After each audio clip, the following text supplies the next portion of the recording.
Guys, may nag-viral ngayon. Nag-iinarte, nag-a-attitude. Wow, si ate. Ngayon ate, nakuha mo lahat ng atensyon ng mga tao. Viral ka ngayon. Ito guys, panoorin natin. Panoorin natin guys.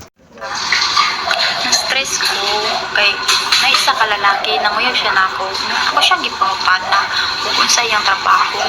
Ano siya? Construction daw. Kung ha? Construction lang? Wa ka naglantaw, wa ka naghuna-huna. Kaning dagwaya ni padulong rag construction. Hoy, mga construction, paminaw. Kabalo mo, mga akong ginapili. Like kanang pulis, seaman, tapos gwapo, tapos macho, puti, tangkad, naatanan. Unsa man ang construction po? Uy, nga ultimo ra. Uy, di jud na ko deserve. Busa, kamong mga construction, ayaw pagtuga-tugang manguyab na ako, kay ako, lahi akong gipangita, kanang level. Oh, ayan guys, nakita nyo, na-stress si ate. Kasi nga daw, niligawan ng construction worker. Wow, mabuti ate, hindi mo binida yung gwardiya, security guard. Security guard ba naman ako? Dati. Anyway, si ate So, alam ko si ate, hindi niya, gusto lang siguro niya magkaroon ng content. Kasi nga, alam mo na, lahat ngayon gusto mag-viral, makilala, mabigyan ng atensyon ng mga tao sa social media. Ayun, ti. Ayun ang hinihingi mo, viral ka na, ti. Sana all. Kaso lang, ayun na nga, sabi nga nila, good or bad, still publicity, okay? Nakuha mo talaga ang gusto mo, te. Kaso lang, negative reaction siya mga tao. Diba? So, balita ko sa ito isa ka raw, balita ko lang napapanood ko rin sa kuan kasi medyo tumaas din ang aking kuan ang aking BP nung makita ko yung attitude mo, te. Ako hindi ako gwapo, te, tsaka hindi ako pulis, hindi ako seaman. Seaman ako by course, yung sa kurso ko ba, kaso lang hindi ako nakasakay. Naging security officer na lang.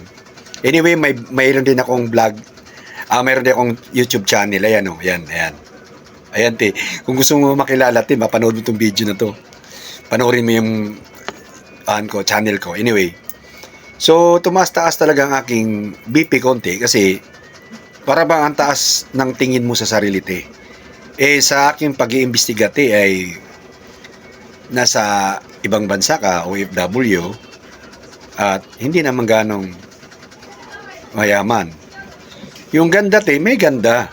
May ganda. Makikita ko may ganda naman. Sana walang filter yung video mo. At maputi ka naman, maganda ka. Okay lang yan. Mag-attitude ka, maghanap ka ng lalaking para sa'yo na sinasabi mong gwapo, matangkad, hindi construction worker. Ako hindi ako construction worker, te, Pero sasabihin ko sa'yo, sa construction na business or mga kuan, te, baka nakalimutan mo, sa construction industry ay may engineer dyan. May foreman, may leadman, may mason, may mga safety officer.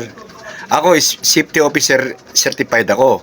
Hindi lang ako nakapasok sa construction na industry kasi nag-self-employed na ako, no, te. So, isipin mo yung mga position na yan, te.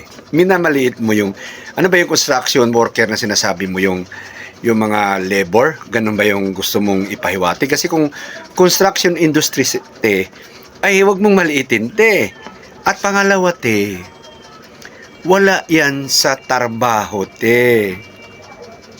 Sa pagsisikap sa buhay yan, te. Ang importante, te, kumita yung lalaki, nagsikap. Kunwari, ikaw yung magiging asawa ng lalaki. At construction yung talagang trabaho niya.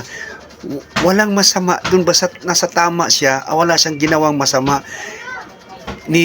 Kinuan niya yung sarili, inuplan niya yung sarili niya, sarili niyang lakas para mabuhay ang pamilya niya.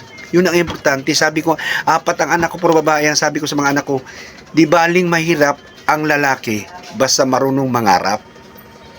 Ang problema lang kasi sa iba, hard-earned money na nga. Alam natin na ang construction ay hard-earned money talaga dahil palakasan. Tapos, ilalagay lang sa maling tinatawag na gagastusan yung perang pinaghirapan. Okay? So, te, ha? Alam kong naghahanap ka ng atensyon, sisikat ka, ayan, sumikat ka na, te. Ang dami na nagre-react sa video mo. Kaso lang, medyo attitude, te, ha? Attitude, no? Huwag ganun, te, kasi hindi tayo perfect, te, ano?